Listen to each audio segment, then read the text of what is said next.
tinfoil hat. Oh, what the fuck are you guys even talking about?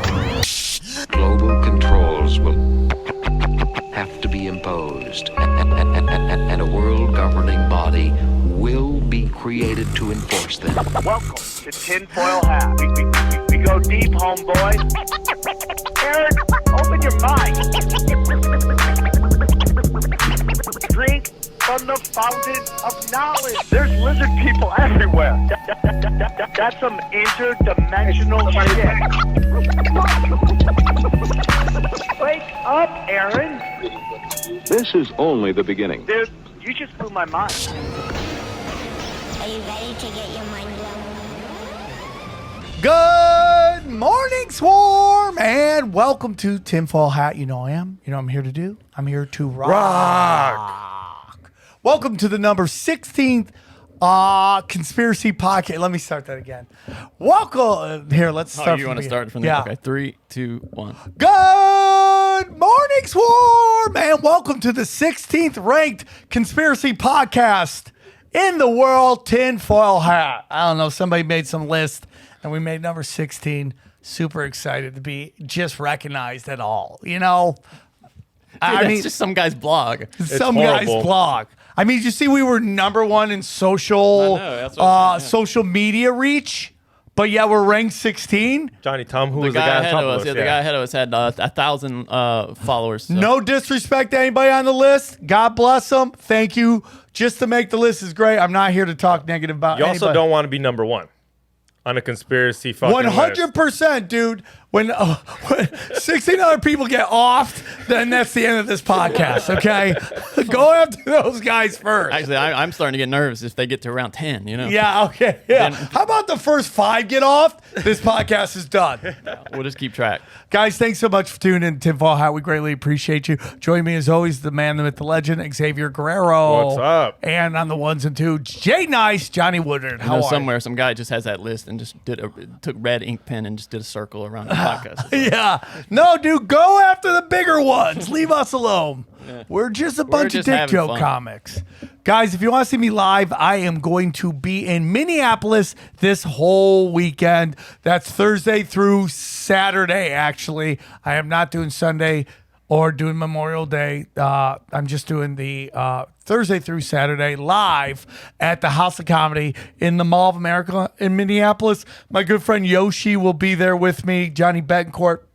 So we'll see how that goes. Go to SamTripoli.com for all the tickets. I'm also going to be in Miami the following week. I got a gig June 3rd at Shitcoin 2021. Super excited about that. Glad crypto made a little bounce back. And then the following night, I'm at Ring Masters Comedy Club on South Beach. I'm so excited.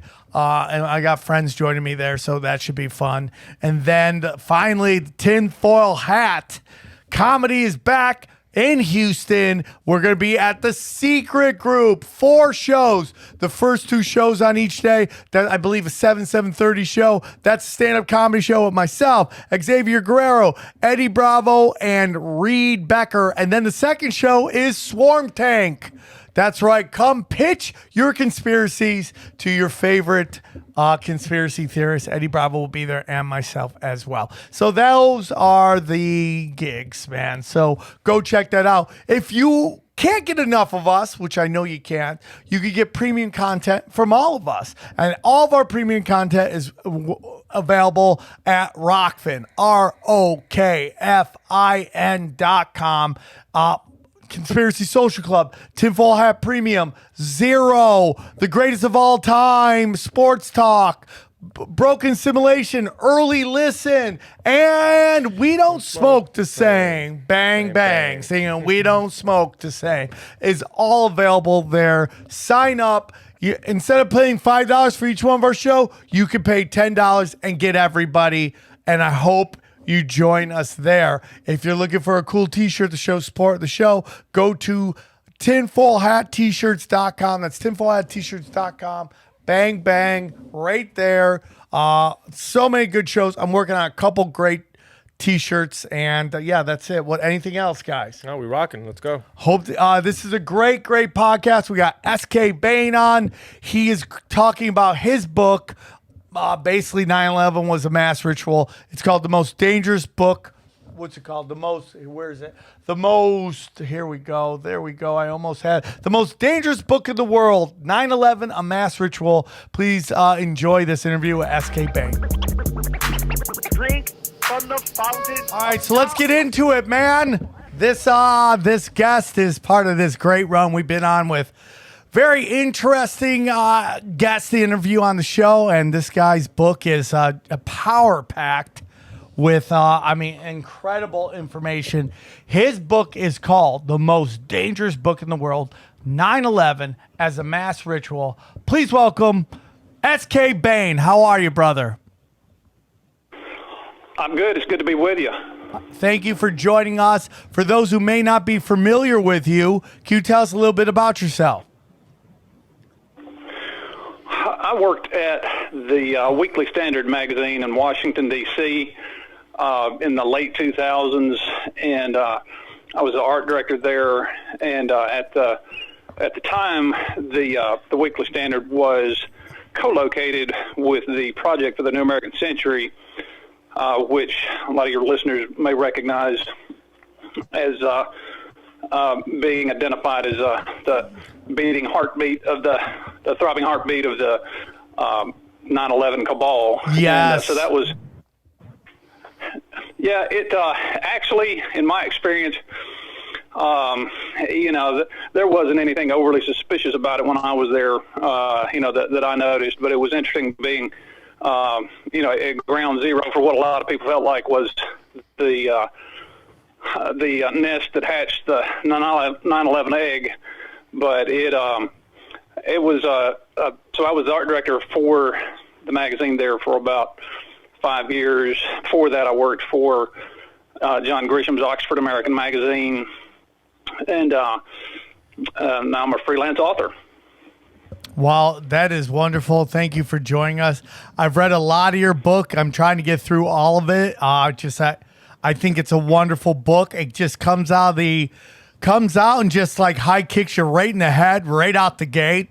And again, if people who listen to the show are looking for books to read, I know I've been giving you some crazy books. Royal Blood Lies was great, and then this book, man, I can't recommend it enough. The Most Dangerous Book in the World, 9/11 as a Mass Ritual, is a pretty intense read. When we get down to, it's very interesting because if you go before, let's say September 10th, 2001, and you knew about that book that A New American Century, right? Right. If you read that passage where they're like, it would take a Pearl Harbor type event, there's really nothing you could do with that information. There's really nothing because it just says, hey man, there'd have to be a giant event for something like this to happen. You're like, yeah, there probably would need to be a giant event for this kind of movement to happen. And then bam, the next day, then it becomes something, right? Where everybody that's involved in this committee, all these neocons who are now basically the face of 9/11, the face of our response to 9/11, the face of those giving us the information of what they wanted us to believe happened on 9/11. Okay, they're all part of this committee that basically formed and created this book, right? Yeah, absolutely. It was the project was founded by Bill Kristol, who was Vice President Dan Quayle's chief of staff, and the head of the project was Gary Schmidt, former CIA. And, as far as the day-to-day operations and, the white papers and things they produced, it was all, rather innocuous and nothing terribly suspicious. But, yeah, the quote about New Pearl Harbor, certainly fit the kind of the pre-programming or predictive programming mold for false flag events to have, such a powerful statement like that, and then, in a relatively short period of time to have that fulfilled. And then, like you pointed out, so many of the signatories or partners for the project, had deep state connections and were central figures in the 9/11 terror attacks, and were key figures in the administration. And so, it looked rather innocuous, but then there were certainly a lot of suspicious connections. It was, essentially a neocon think tank, and so it is understandable why a lot of people felt like that was, one of the coordinating entities for the 9/11 attacks. I mean, so let's get into your book, because it is so amazing the amount of coordination that went into this. And for what people want to believe happened, to me, it's like pure insanity to believe that story's real. I mean, it is pure insanity. Now, man, you take the research you've done, it becomes laughable. Hey, everybody, I want to tell you about our new sponsor, TebowBodywear.com. That's Tebow Underwear. That's right. Go to TebowBodywear.com. Use the promo code TINFOIL, okay? Their underwear is awesome. I have it on right now. That's how much I love it, okay? Their underwear was developed and tested by 400,000 men, okay? Tebow Underwear is developed by a community of customers to improve previous versions and develop new versions that through their online platform, okay? Tebow Underwear is extremely soft, and trust me, it is comfortable, well cut for the most flattering look. Yeah, man, your junk is gonna look power huge, and we could all use that here.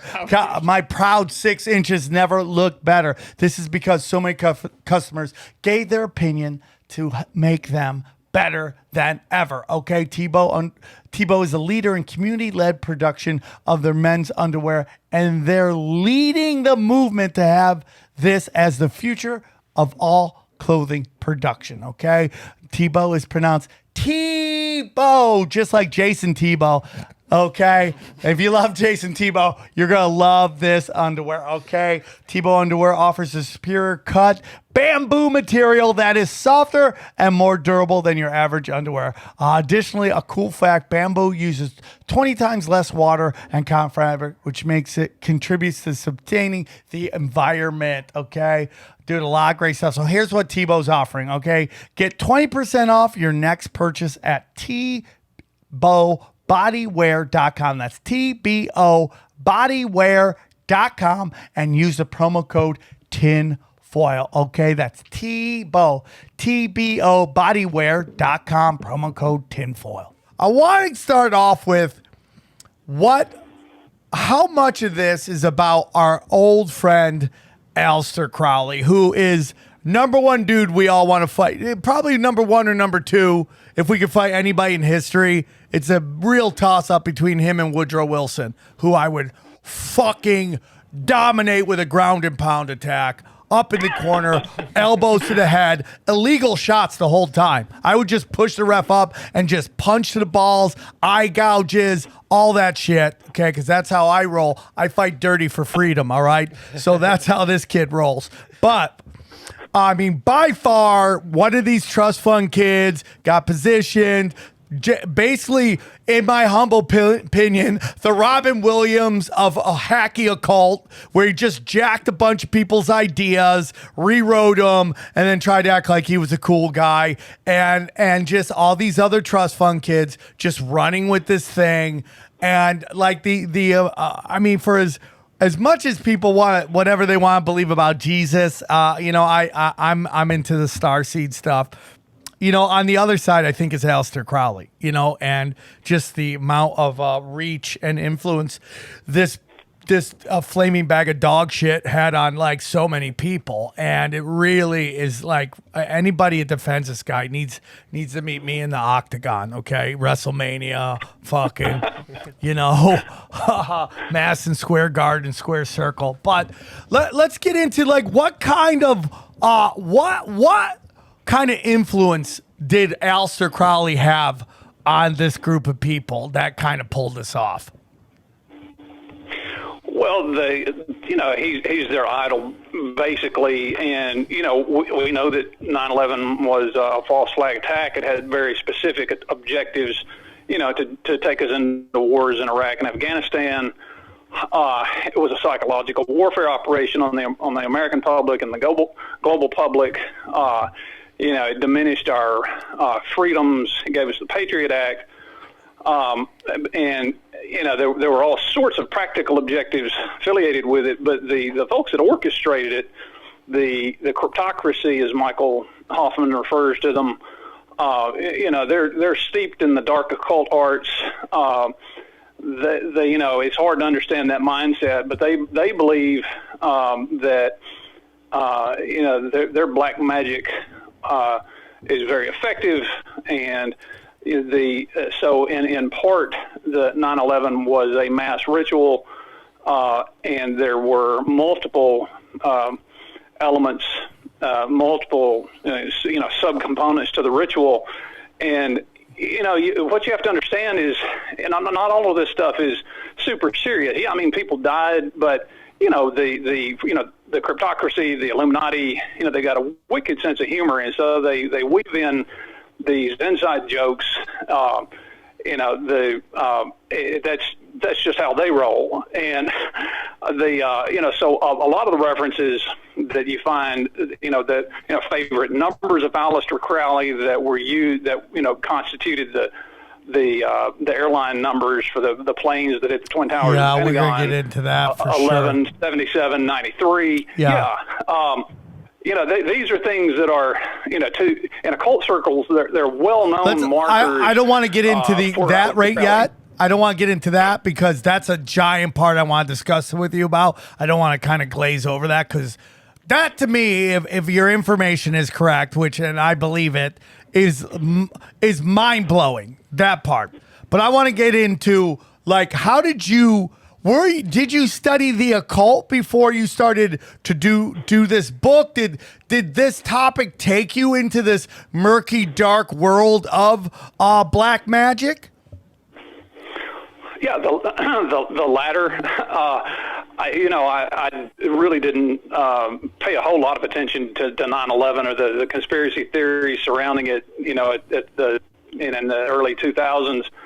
But over time, I started encountering articles and online material, just with these really wild theories and assertions.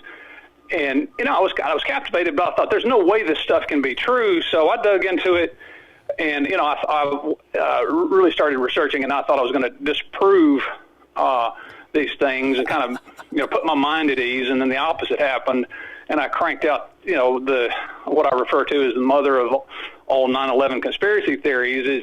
It's worse than you think, worse than you would allow yourself to think. It was not only a massive false terror attack and psychological warfare program, but it was layered on top of that was a mass ritual. So I got pulled into researching all the various aspects of it, just originally trying to disprove that there was anything to the wilder conspiracy theories, and ended up with the book. By the way, that is every flat earther that comes out of show. That's their story too. They're like, I tried to disprove it. Now I'm totally into it. But which is something, I knew something was off the moment it came. The moment it happened. I was raised to question everything, and it just, so much of it didn't make sense right out the gate. And, somebody put out this funny tweet the other day. He goes, what's the difference between a conspiracy theory and truth? And it goes about 6 to 12 months. That's what seems to be the biggest difference. So there's so much symbolism and so much to get into. So let's start, man. Let's start with what, in your opinion, and guys, read the book. No matter what we talk about here, it will not do service to how incredible the information in this book is, okay? So make sure you get the book, because I've been loving reading it. And, I mean, I've been really, like, since I haven't been able to really enjoy television hardly at all anymore, I mean, I've been loving books, so. And you're reading them or audio? I am reading them. All right. I am reading them. I am that old school. I like my books read, not told to me.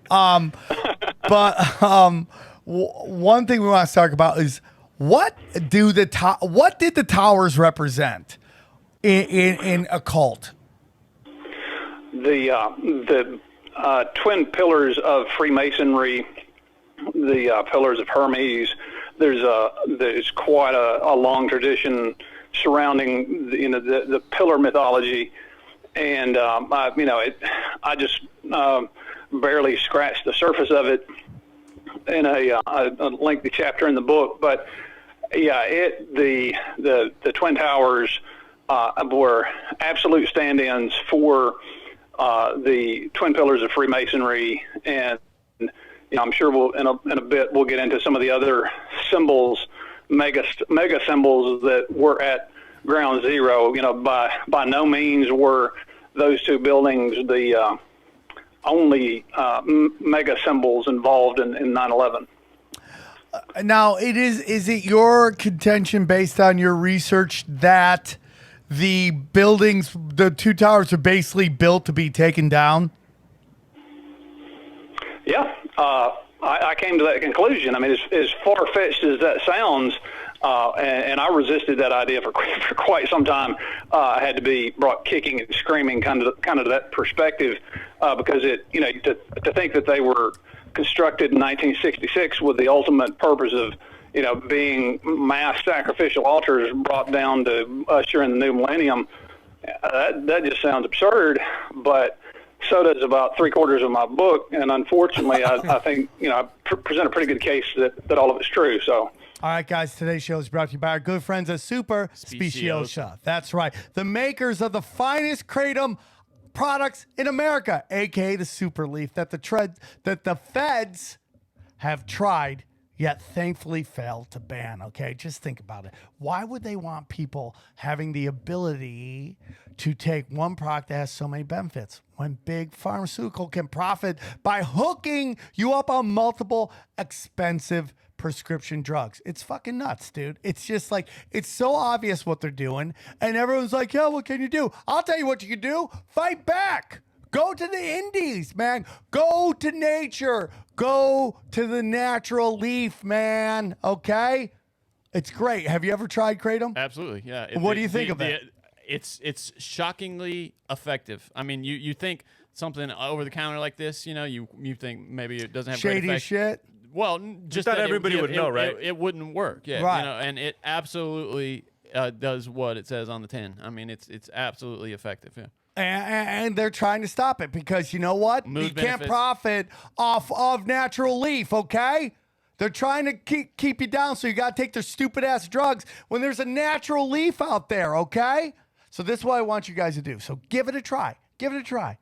Okay, go to getsuperleaf.com/Sam and get 20% off your entire order. And if you're not completely satisfied, no problem. Super Speciosa. Okay, kratom is backed by a money back guarantee. Go to getsuperleaf.com/Sam. Promo code Sam for 20% off, dude. Johnny's tried it. XG's tried it. They know it works. And if you need help, try it, dude. Try it. And just, hey, man, it's got a money back guarantee, dude. How great is that? Can't beat that. Can't beat that. So again, go to getsuperleaf.com/Sam, promo code Sam for 20% off. Okay. These products and statements have not been evaluated by the FDA and are not intended to diagnose, treat, cure, or prevent any diseases or illnesses. And you know what I say? Fuck the FDA. Who gives a shit? They're bought and sold by big pharmaceuticals. And you know what? Give it a shot. Go to getsuperleaf.com/Sam, promo code Sam, 20% off. You said something very interesting right there, and that is to usher in a new millennium. And, as I'm reading this, I'm like, did these cats open a portal to some dark energy and done in a way that, and we'll get into what the numbers and how these numbers correspond with with Aleister Crowley, but like I'm starting to wonder if like these guys open a portal and let in some dark energy into this realm, and that we are dealing with the ramifications of that dark energy in this realm, this dimension that we live in. What are your thoughts on that? That is a great insight. Excuse me. And I think that, I kind of came to that perspective, drew that conclusion way late in my research and writing when after I kind of pulled all the pieces together, and toward the end I realized this was some kind of gigantic,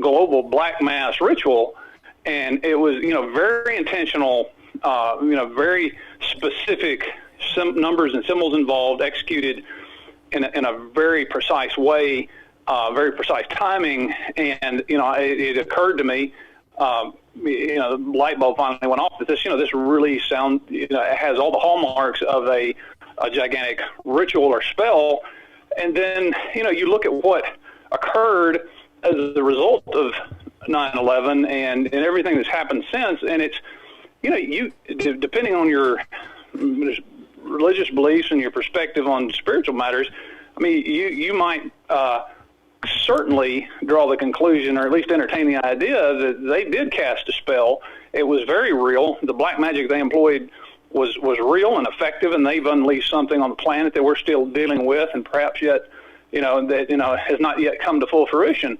It's horrifying. Some people would argue that maybe some of them don't necessarily fully believe in black magic or don't believe in it at all, and it's just their attention to detail, their the amount of effort they put into logistics assures their success, and the black magic stuff is just for show and just to scare people. I don't know that that's the case. After looking at this for a long time, you could argue that the amount of resources they have, the amount of power that they have, when they spend so much time focused on the details and executing this type of thing so precisely that's what ensures their success. I think you could make a case that they believe that their appeal to the dark powers through these rituals are what ensures their success, actually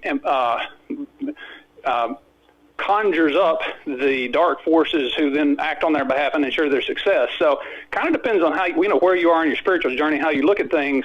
I think you can make a really good argument that they did unleash something from the bowels of hell upon the entire planet on 9/11. Well, I mean, like if through the spirituality, what do we hear all the time? Hey, we're entering the age of Aquarius, right? A new age of awareness. And we're elevating from the 3D to the 5D. Well, if these entities or these occultics work with 4D energy, right, which is like trying to keep us trapped here in this 3D and not to get the 5D, right? And they knew, because they say millionaires study the stock market, billionaires study the stars, right? Right.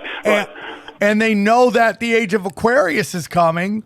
Like, why not try to counter with that? I'm just thinking out loud. Why not try to counter with something that could try to help them keep their power?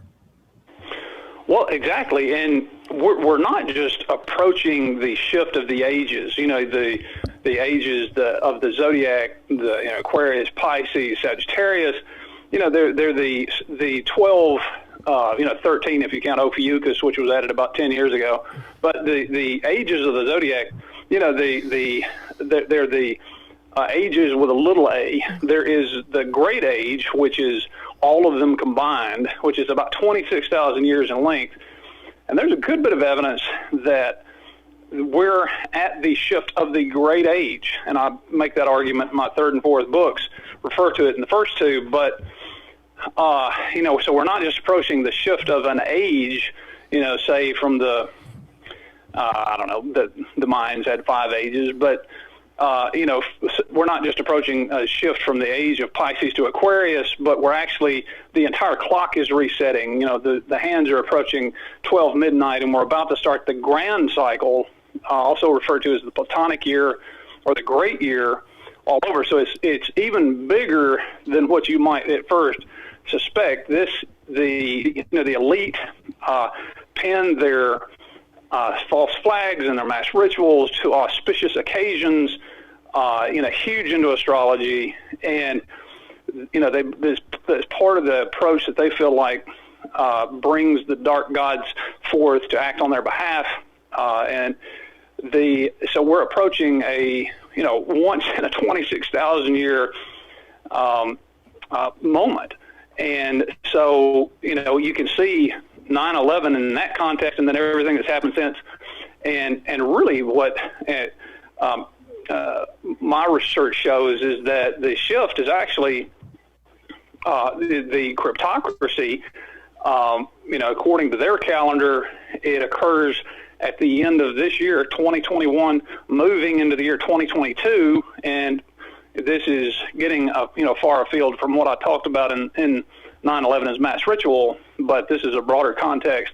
We've got COVID, we've got the Great Reset, and we're about to have the government come out and admit to the existence of UFOs and little green men. So the 9/11, as horrific as it was, and given its global scale, could have just been a warm up for what we're going through now and what may come in the next 12 to 24 months.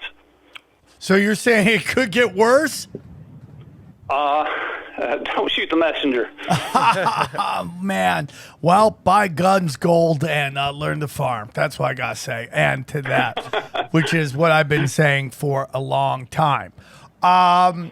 So let's get into this, man. Aleister Crowley, certain numbers involving 9/11 correspond with certain numbers that were big with Aleister Crowley with his writing. Let's start with all of the flight numbers, man, because this is, to me, mind-blowing. And when you break it down the way you did, I'm like, oh yeah, dude, this is so coordinated and so detail oriented. So let's get into it. Let's get into the numbers that we see on 9/11 from the flight numbers and stuff like that. Yeah, your listeners may know that Crowley was prolific author on a whole range of occult topics, and so he wrote treatises on specific numbers and just everything that you could think of. He's written quite a bit about it, and so these are not like offhand references to this number or that number. It's his mother's birthday or something like that. It's much more deeper. I mean, it's much deeper, much more profound, and I document it to a limited extent, compared to the amount of information that's out there in my book and various chapters. But thoroughly establish the significance of these numbers within his system of thelema, and the flight numbers were, of course, 11, 77, 93, and 175, and I explain what those mean in context of the his religion system of thelema, and then on one hand, one level it's just kind of an inside joke. All these numbers were important to Aleister Crowley, but then you could look at it from another perspective, which is that the planes were vessels, sacrificial vessels, containing human sacrifices, and that these numbers were used to consecrate those vessels as sacrifices to the dark powers, Lucifer, Satan, Ahriman. So there's a kind of an inside joke element, but then there's a very real occult or ritual aspect, and just as with the Twin Towers, which we've already talked about, but they were essentially mega-sized sacrificial vessels, sacrificial altars. They were wrapped in tridents, which of course is the fire symbol. If you look at the design of the Twin Towers, the trident symbol is the core symbol of the exterior of the Twin Towers, and so this is, there are things like this aspects to this ritual that you see them use repeatedly. And they consecrate either the locations or the instruments that they use to undertake human sacrifice. And so it's a grisly business. It's hard to get your head around. But once you understand the philosophy, the approach, what's being done, why specific numbers are being used and what they mean, you can catch on to it, and it's easier to believe. But it's so far afield from our everyday experience, and it's such a foreign mentality. It's hard to grasp. It was really hard for me to kind of get my head around it first. It took a long time for me to absorb it and be able to process it and write about it. So, for folks that may just be hearing this kind of thing for the first time, it's understandable that you just think it's just wacky and that, I've lost my mind. But it's unfortunately this whole scenario is way too coherent. There's way too much documentation. There's way too much proof. And if you can read the book and dismiss all these ideas, that's fine. But I tried to dismiss it for 2 years while I was writing the book. Kept trying to make it go away, and it never went away. So good luck. So let's get into some of these numbers real quick. Let's do 9 and 11. What do these numbers represent?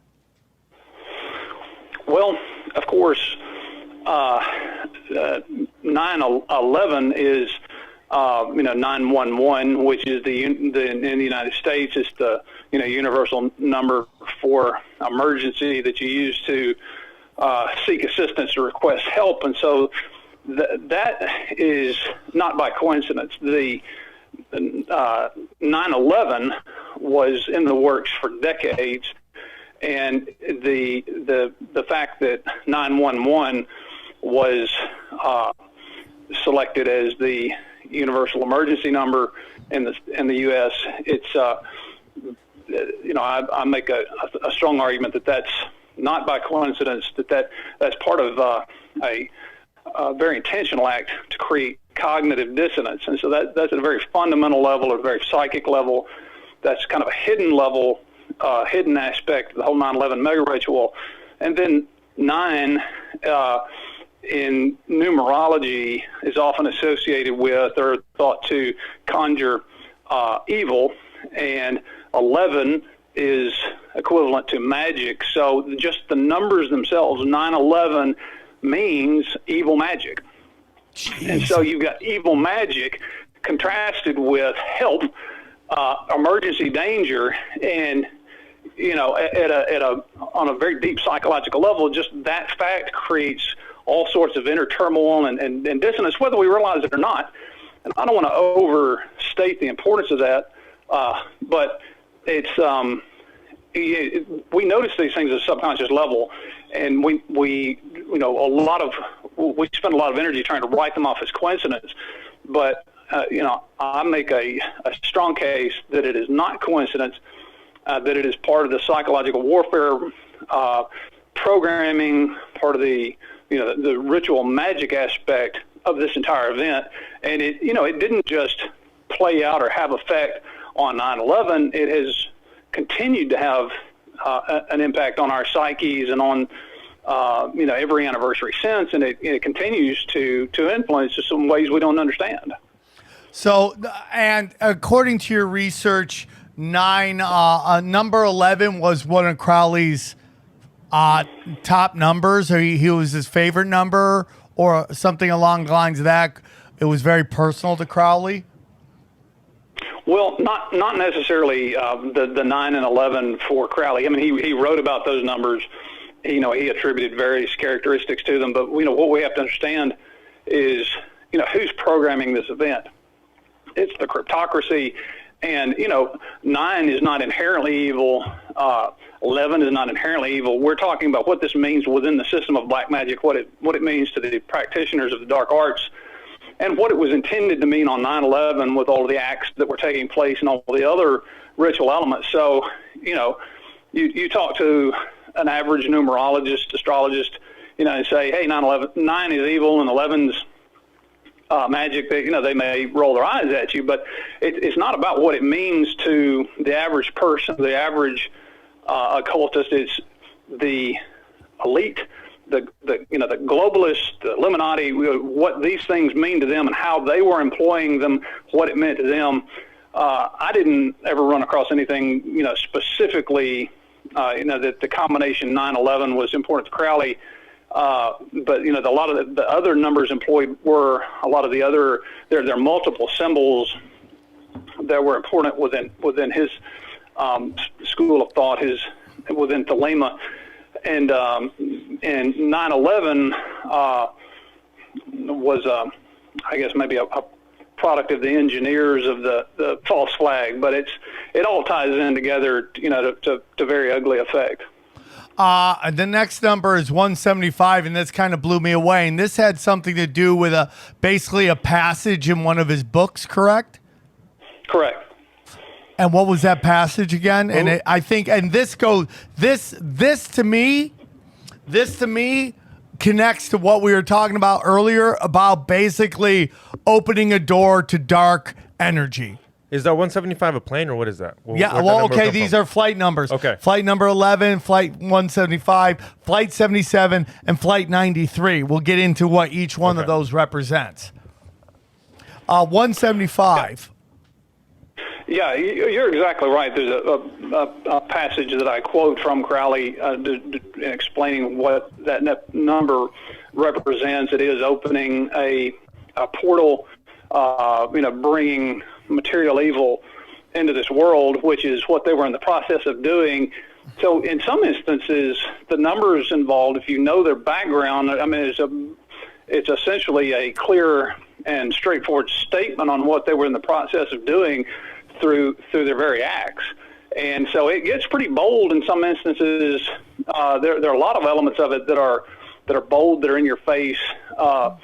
You might have heard the term symbolic illiteracy, that we are in our current state and in our today we're just so ignorant of symbols and occult terminology that's one of the things that empowers our oppressors and our captors is our ignorance of these things. And the medieval peasants had more knowledge of these things than we do today, but it's what our ignorance of these things is what allows them these sorts of mass rituals to be played out and performed right in front of our noses on globally televised broadcast, is because we don't know what we're looking at. And so there are any number of instances where they're really powerful symbols that you can argue affect us on a subconscious level, that are employed in this public, globally televised ritual, that are should be obvious to us, but that are not. And that's by design. It's not because we're lazy. It's because we're experiencing an induced spiritual amnesia, and then it allows these sorcerers to perform all sorts of hideous acts on us, on the public. 100%. And this passage basically is that you must commit to these entities that you want to worship. You must commit to them. You must make a commitment to them. And by going full bore into them and their beliefs and showing, basically making a sacrifice to them to connect with them, correct? Absolutely. Unbelievable. Now, this is the craziest one. 77. 77, there's so many things that involve with 77. And I mean, first of all, one of the books that Aleister Crowley put out was one page, right? Right. Like, this motherfucker is like doing fucking cliff notes, acting like he's writing books and shit. When you heard that, were you like, "Oh, damn"? Oh, I could write a million books then. But he basically wrote one book, and the book is 77. Am I correct? I believe so. I know he did one called Lieber 777. Yes. And I'm pretty sure he did 77 as well. But yeah, I mean, he was all over both of them. And 77 is a huge power number. It was incredibly important to him. It's tied into the goat Baphomet. I mean, it had so many connotations and different sort of subtle meanings. It's one of the biggies. And there's also the 77th parallel, correct? Is that where the Pentagon is? And it is. And basically the 77th is is his book in which he states the rule of law, right? Right. The book of the law, yes. Which is that, do as thou wilt, which is what really these scumbags have basically ran with. It's like, I'm going to do what I want because I'm a god. And that's a big thing. So these numbers are very specific. The 77th parallel. And, dude, you bring up so much. Oh, my God, Johnny. You guys are, dude, wait till you hear this. So basically what they want us to believe, Xavier Guerrero, is that the most fortified building and the most fortified airspace, the most guarded airspace in the world, somehow this plane got through it. Yeah, we're supposed to believe that. And there's even more to it. Can you get into the mystery plane, sir? Wait up. What? There. Yeah. Wait till you hear this. Well, of course, it was Flight 77 that hit the Pentagon, and the Pentagon sits on 77th Meridian West, and it's according to some sources, the Pentagon is 77 feet tall. There are some others in there that I've forgotten, some other 77s, but supposedly, you've got a pilot who couldn't fly a Cessna according to his flight instructors, and he performs this incredible corkscrew maneuver down and comes in at ground level and slams into the Pentagon, into the very point that housed the records that were being gone through. Donald Rumsfeld the day before on September 10th had announced that there were, I don't know, this was like $1.3 trillion that couldn't be accounted for in Pentagon spending. Well, that's where the records were housed, is right where the alleged plane slammed into, and we can get into whether it was a plane or a cruise missile or what have you. But so there was that, and so you've got this big 77 fest taking place at the Pentagon, and but they're not done, because in the sky above Washington, D.C. is one of the Doomsday planes, and the call sign for this particular flight is Venus 77. Did you guys hear that? So this was on top of the... So above the plane, above the Pentagon, is a Doomsday plane. And what is a Doomsday plane? It's a airborne command and control platform that allows military commanders to basically conduct any type of warfare at any level, including nuclear, from the skies. And so if they think Washington D.C. is about to go up in a big nuclear cloud, the Doomsday plane is going to be airborne. And so it absolutely was on 9/11. But so not only are we supposed to believe that Flight 77 penetrated the most heavily defended airspace in the entire world, but that Flight 77 also snuck past the Doomsday plane. Yeah. So it goes from absurd. It goes from ridiculous to absurd. And why is the Doomsday plane happen to just be up? Yeah, how is it just up directly over the Pentagon, directly over Washington, D.C. at that particular moment? If D.C. is under attack and there's airborne threats, I mean, they had some reason to suspect that there were additional attacks, the Doomsday plane would have been in a completely separate location. I mean, if you're looking at it from military strategic standpoint, they wouldn't have put that asset in harm's way. And so it was just another aspect of the ritual where they had the message that was being delivered on the ground with 77s slapped all over everything. Well, it's also above, and that ties into the as above, so below thing, and it's kind of a joke, but then maybe not really. Well, I mean, they're dark jokes. That's what they're like. They're very, absolutely, very dark jokes. So, real quick, when we go back to 70s, go back to 175. You mentioned bath mitt, right? Is that where you got into bath mitt? Yeah, the androgynous goat-headed deity that is basically the embodiment of the black magic itself. It goes that particular entity. It goes back to the times of the Knights Templar. The belief in that particular symbol does. And it was, indirectly sort of conjured in multiple respects, with the use of several of the numbers, 77 and 175, and that was so. I guess the guests of honor on 9/11 were Aleister Crowley and on his elbow Baphomet. And basically, Aleister Crowley said he doesn't just want to worship Satan; he wants to be his assistant manager or something like that. I wanted to be district manager. I don't even know. He wanted to run his own. This reminds me of that South Park episode where there's a devil on Saddam Hussein.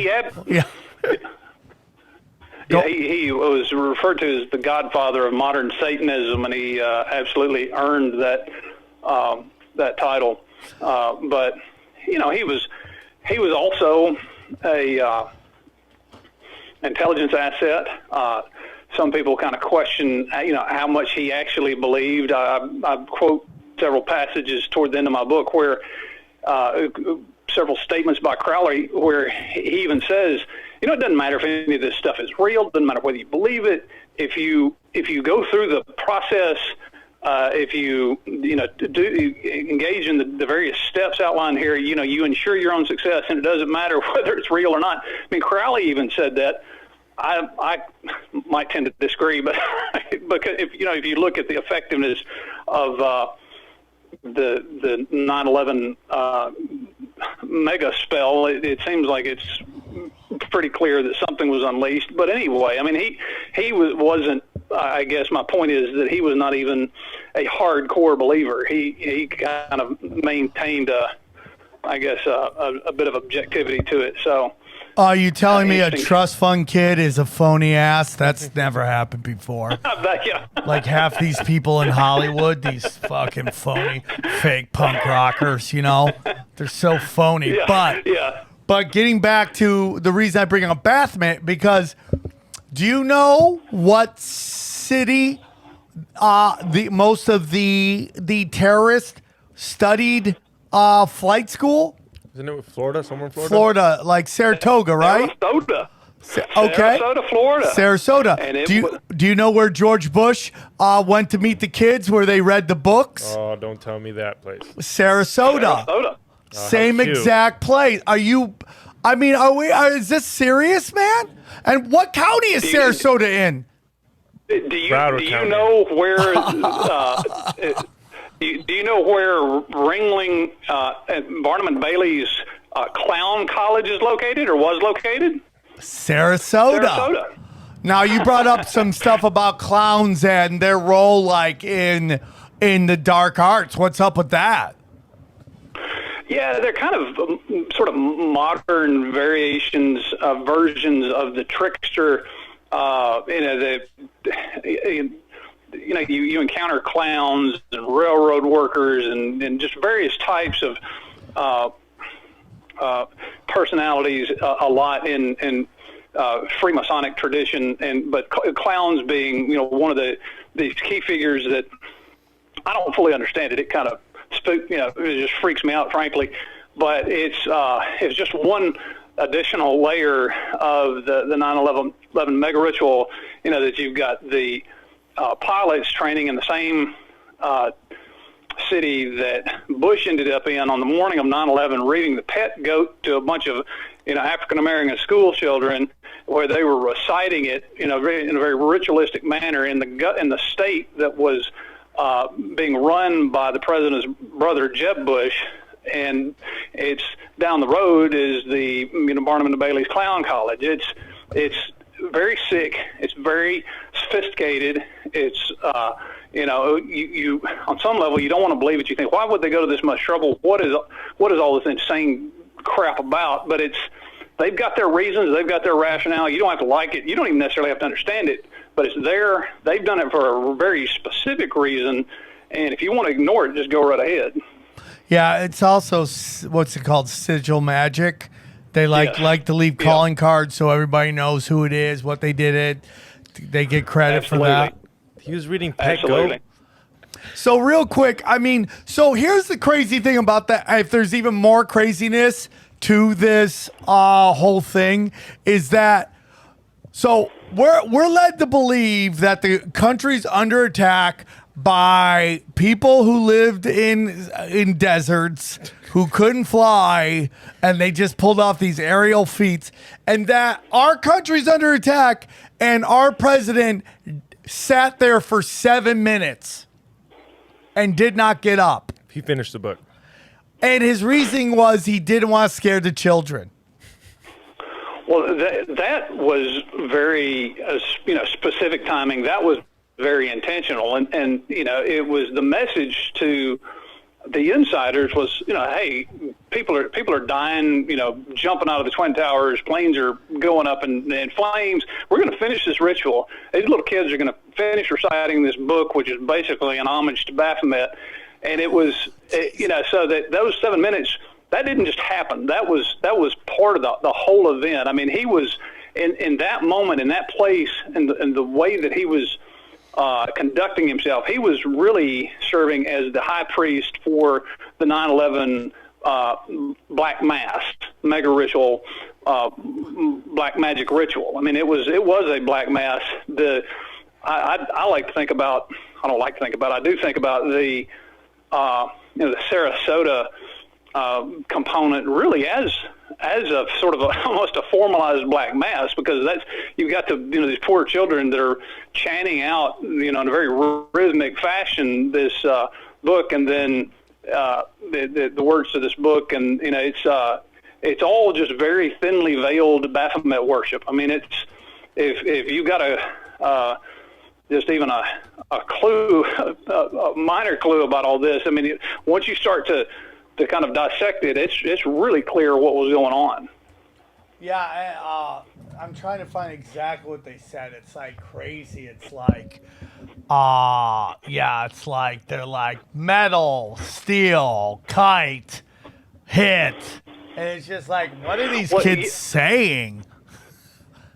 Well, that was after they finished the book, or maybe before. But the book was basically okay. The goat does a bunch of bad stuff. The goat's a bad guy, but actually the goat is the good guy.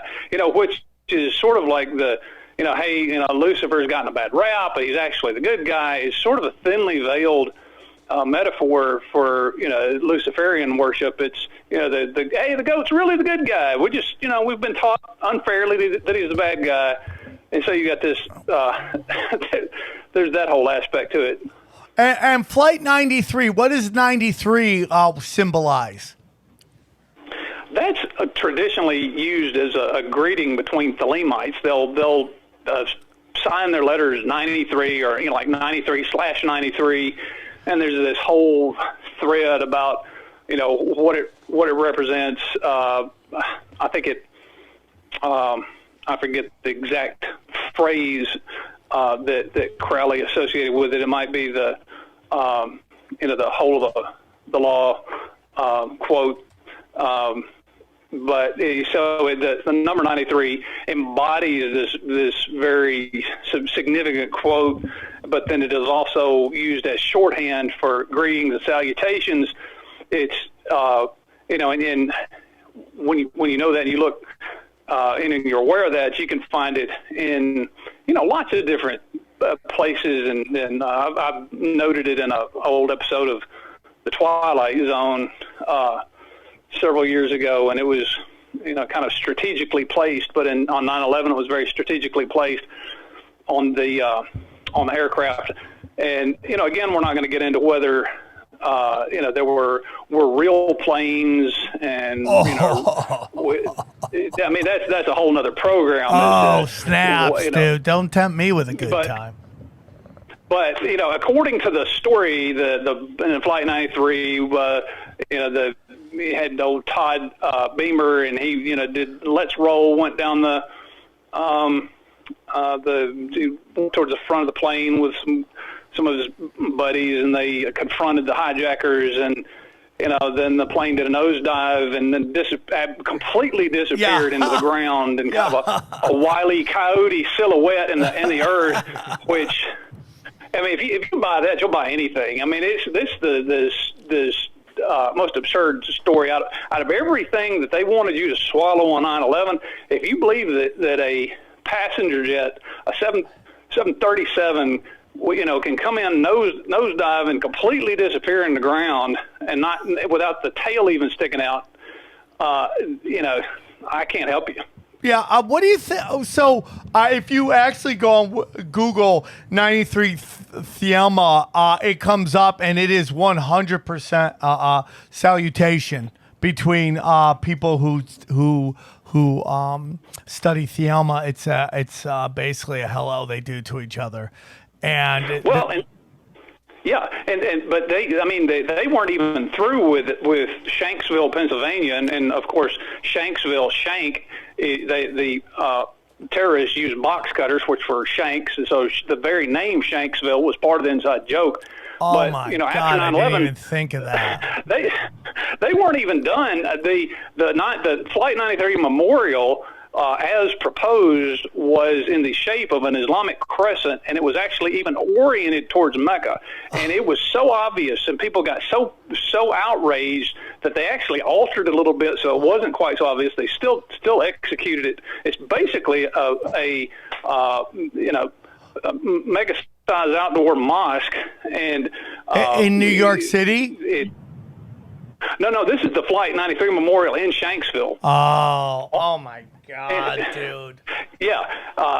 So, I mean, they weren't done on 9/11 mocking the public to their faces. The designers of the memorial, the initial proposed renderings for the memorial, it just looked like Islamic architecture, outdoor Islamic, plaza. I mean, it literally pointed towards Mecca. And so the people caught on to it pretty quickly, and they didn't necessarily realize it was a joke, but they were so offended by it that the designers had to change it, and the Park Service had to change it. But yeah, I mean, that was another thumb in the eye, well after the fact. I mean, if we study, Operation Northwood, they basically talk about how they wanted to pin a war on Cuba. They were going to fly a plane in the sky. They're going to do a big presentation. Hey, I'm supposed to be on this plane. We're students. We're going to Cuba. They're going to fly them in the air, put them on the ground, and then send basically a drone, another plane into the sky and blow it up and blame it on Cuba. And it has all the earmarkings of of what 9/11 was. And, so now we get into and I talk about this all the time, Mark Wahlberg and Seth MacFarlane, how they were like, I was supposed to be on that plane, but I wasn't, thank God. But now I got $1 billion with all these assets in Hollywood. It's like, wow, I'm so lucky. I mean, look at look at Family Guy, man. Family Guy, right? That show went off air. And it was the first show ever brought back because fans complained too much. And it's like, okay, dude, I got you. Johnny's not into this, but I told him. I'm not a Family Guy. I'm a South Parker. Yeah, and I mean, it just, and all these guys have multiple TV shows and movies going on at all times. And if you want to believe that a couple got each 3 dudes on each plane. How many guys were there? 3, 4 guys could overtake an entire airplane with just some mace and box cutters. Like, that's what you want to believe? Like, good luck on that. I mean, it would take like 2 minutes of that thing going up in the air for everybody going, fuck it, dude. What do we got to lose? Let's fuck these dudes up. You can't even take your mask down before someone bitches at you right now. Yeah, you're just going to allow some dudes with box cars be like, oh, what are we going to do? I hope they land the plane. They're nice people. Are they going to serve us drinks? Like, get the fuck out of here, man. I mean, like, the whole thing is laughable. And I say that with a total understanding that we lost lives. And I'm not making light of that. I'm making light of what people bought. And I know emotionally it was bad, but go through all the news agencies, go through all the politicians, all of them let you down and lied to you about this day. So I don't want to keep you all day because I know you're on your phone and like that could get crazy talking like that for a while. But I want to get into the final thing. The Statue of Liberty. There's so much talk about who the Statue of Liberty is. Is it really a woman holding a torch? Some people think it's this other god. I forgot Hermes or I forgot who the other guy is. But your belief is that there is an argument that the Statue of Liberty is in fact Lucifer. It was given to us though, right? Yeah, by France. Okay. Fuck them.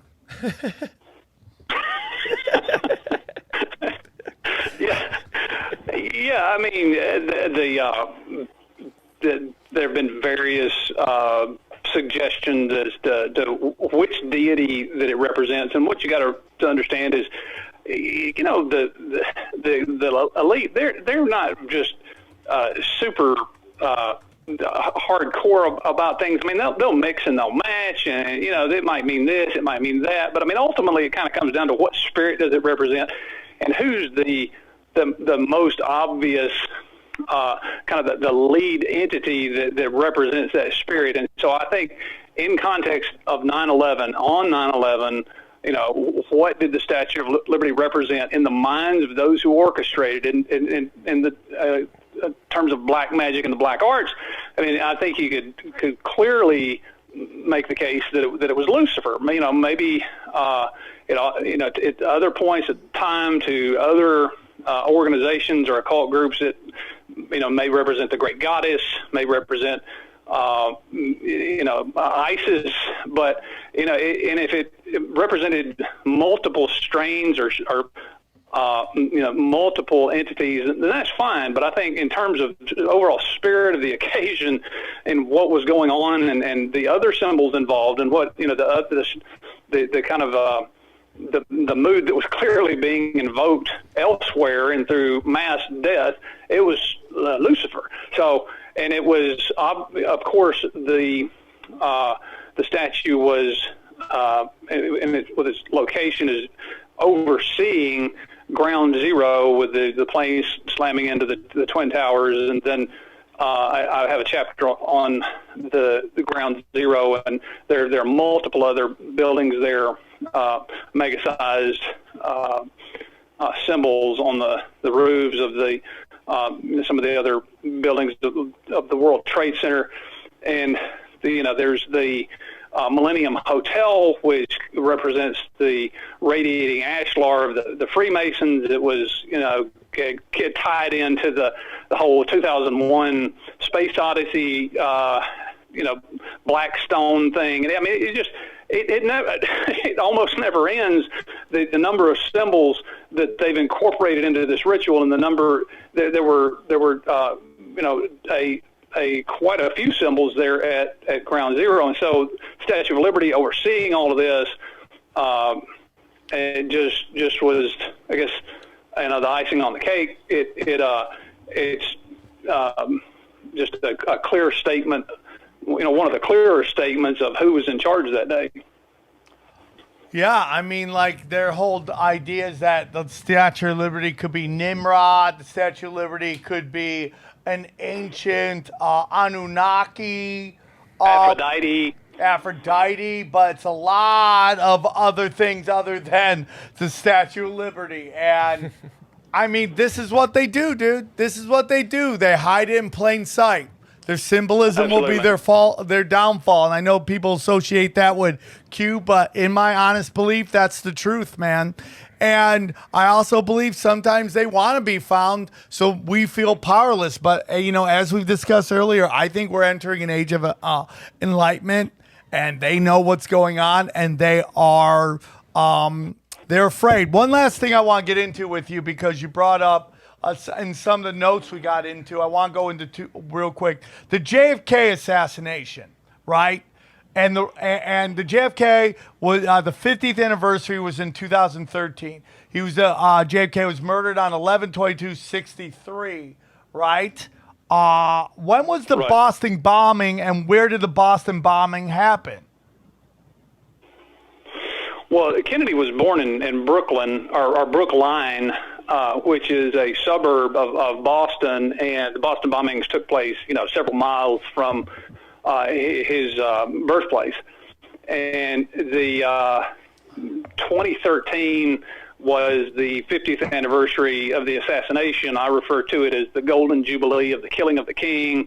The assassination was it was a very potent mass ritual, and people are familiar with the Boston bombing. They may or may not have realized there was a connection to Kennedy, but actually there were a whole series of events that year. They spent the entire year of 2013 commemorating, one of their signal mass rituals in the 20th century, the JFK assassination, and there were events from January through December, and I outlined those in my second book. But a lot of people don't know that at the time that the bombs were going off in Boston at the finish line of the marathon, that there was a fire raging at the JFK Presidential Library just a few miles away in Boston.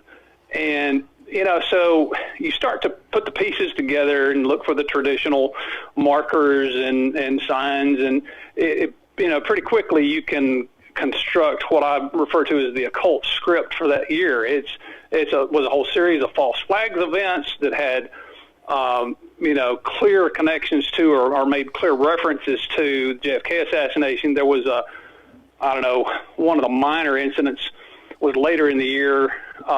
The head of a JFK statue somewhere in the Midwest just up and went missing, and it had been there for 40 years, and then all of a sudden thing goes missing during the anniversary year of his assassination. Just a whole series of things like that. There were events in Texas, of course Boston, but then it just kind of ranged all over the map. But it was sort of a hidden mega ritual. People aren't nearly as aware of what went on in 2013 as what went on 9/11, but there were a lot of similarities in what they did, how they did it, how they marked things, kind of inside, the black humor, the dark jokes.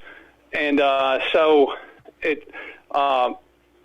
that was 2013, and I had some also in my second book I kind of outline, with 2013 as a backdrop, some minor blowback that I got as a result of writing and releasing my first book, 9/11 as Mass Ritual. It kind of somehow got mixed all in there together, and it was a wild ride. But one of the things that just I found the most amusing was there was one of the elements took place in Tupelo, Mississippi, which is where my office is located. But an Elvis Presley impersonator was framed by a Wayne Newton impersonator for sending rice and lace letters to President Obama. And you just can't make this stuff up. There was a whole GQ article, 15-page long GQ article about this, and you can either read it in my book or you can go look up that article online, but it's hilarious. Oh, my God. What a fucking clown world we live in, huh? What a clown Speaking world. of clowns, yes. Okay, so one more thing. We're in 2021. You mentioned the next, year, 2 years. It's going to get bizarro time, if it's and crazier. The World Economic Forum with the Great Reset. But now out of nowhere, we're starting to see every news agency from both sides spit roasting us with this, UFO stuff. We in the conspiracy community are very skeptical, as always. Project Bluebeam. What is your thoughts on that whole alien agenda stuff? Yeah, I had to do a blog on this. I guess posted it yesterday. It just it is so it's so maddening. I mean, we're in the middle of a global pandemic, and then the Great Reset, and then I contend that this year is the Great Reset. We're about to switch from one great age to another, and so I think even the term the Great Reset is an inside joke. And so we've got all this going on. We got a pandemic, a staged coronavirus outbreak. They gave us previews of this with SARS and MARS and all the precursors to COVID-19. But so just all certain comes together this year miraculously, and so in the midst of all this and global economic downturn, the U.S. government's going to come out and tell us, oh, by the way, UFOs are real. I don't even know what to say about it. They're not going to tell us anything we don't already know. And the timing, I think, is what we should really be paying attention to here. And, what their strategy is, what's coming next, are they laying the groundwork for, Project Bluebeam, or who in the world knows? But, the transition from one great age to the next that's occurring at the end of 2021, moving into 2022, the year 2022 being the dawn of the new great age of Satan, that there's a purpose here. We don't know what it is yet. We know they're not going to give us any real information about UFOs. They're going to say, oh, yeah, it's got these things have flight characteristics that defy the laws of physics. If there are people, for those that haven't been paying attention over the last 30 years, they may see this as news. Most of us are going to go say, we already knew this. What's your point in doing this at this point in time, trying to influence public opinion? And we'll just see. But, they could be setting us up for something. It's just hard to tell. We'll find out within the next 6 months. So, if you really want to know what I think, you can check out my blog. And we'll include that link to your blog in the description. Final question, unless you guys got anything. Final question, Earth, round or flat? Both. There we go. Perfect answer. Perfect answer. That's exactly what I believe. It is whatever you want it to be. There's information. That is this realm. If you think it's round, there's a ton of information for that. If you think it's flat, there's a ton of information for that. And that's the truth. There is no reality. There is only perception. And what you perceive is what. So I believe in our heart of hearts, dude, that these guys manipulate us to steal our loot. We are all the power, and if we don't feed into theirs and we spread love, we use the law of attraction, model of abundance, and love thy neighbor, they lose all of their powers. And like most of the listeners and most of the guests who come on here, most of the listeners and the swarm that follow this show, they don't fall into this, man. But a lot of the people we love, a lot of people we work with, we go on dates with, all this stuff. They most of their problems are on the TV screen or the computer screens. And because there has to be suffering, and their life is so easy, they have to find something to complain about. And that's just falling for the trick. That's falling for the tricks, man. Now, one last question. 9/11 wasn't the first or the last mass ritual, right? You don't got to go into detail, but it isn't the first or the last, right? What do you mean by that? The Pearl Harbor, like Pearl Harbor could have been a mass ritual. JFK just said was a it wasn't a mass ritual, though. I'm talking it like a was lot a of mass people. ritual. Like a lot of people dying? Well, I think Pearl Harbor, if Pearl Harbor may not have been a mass ritual, but it was certainly allowed to happen. It could have been a staged, it could fall into the category of false flag terror because it was allowed to happen. We had foreknowledge of it, and who knows how much behind the scenes coordination there was. And of course, the global elite funded both sides of that war and every war prior to that. So who the hell knows? Well, when you say, I think when he says mass ritual, I don't know if that necessarily means mass casualties. I think mass rituals it's a ritual on a large scale. Like a Super Bowl. Yeah, Okay. like the Super Bowl is a mass event. Now there's a lot of people there, but a UFC fight between two guys is a mass event, not a mass ritual, but a mass event. Am I wrong on that? No, you're not wrong. And some false flags are not, don't also double as a mass ritual. There are really no ritual components woven into it. There's not that extra layer. Sometimes there's just, it's a staged effect. It's, a mass shooting, or it's industrial sabotage. It's some sort of false flag attack. Self-inflicted wound. An attack on the homeland by its own security forces for their own purposes. But there's certainly not always ritual elements, but a lot of times there are if you'll look deeply. And what I found is that quite frequently, if you look at the names, numbers, locations, the markers involved with these events, that there is not infrequently a reference. An encoded reference either to a previous false flag or to an upcoming false flag. So they're foreshadowing what they're going to do maybe in a year, 2, 3 years. But, they're false flags and mass rituals, or the combination thereof. I mean, they go way back, well before the founding of the United States and, well back into antiquity. But in terms of modern false flags, I mean, the biggies, of course, are JFK, 9/11, but you've got Oklahoma City, Waco, and some of those have ritual elements. Waco, for instance, the Mount Carmel compound was 77 acres, and it's just right off of interstate or U.S. Route 77, which also goes through Daly Plaza. So it gets deeper and deeper, baby. Yeah, I mean, it's chaos out there, and they love to leave their calling cards.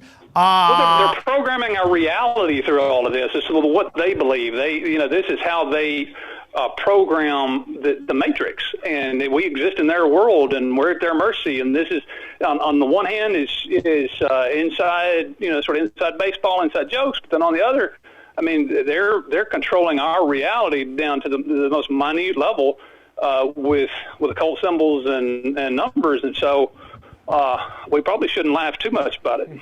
I love your book. I hope that our listeners go check it out. Once again, it's called The Most Dangerous Book in the World, 9/11 as a Mass Ritual. SK Bain, thank you so much for coming on. When you got more books coming out, or you got another book you want to come on and talk about, the door is open to you, my friend, anytime, all the time. Love to do it. Thank you so much for coming on. Guys, I hope to see you guys in Minneapolis or Miami or Houston. All those dates are coming up. I love you guys very much. Thank you much. Thank you, Xavier. Thank you, Johnny. And we'll talk to you guys soon. Take care. We go deep, homeboy. Aaron, open your mind. Drink from the fountain of knowledge. There's lizard people everywhere. That's some interdimensional shit. Wake up, Aaron. This is only the beginning. Dude, you just blew my mind. Tinfoil hat.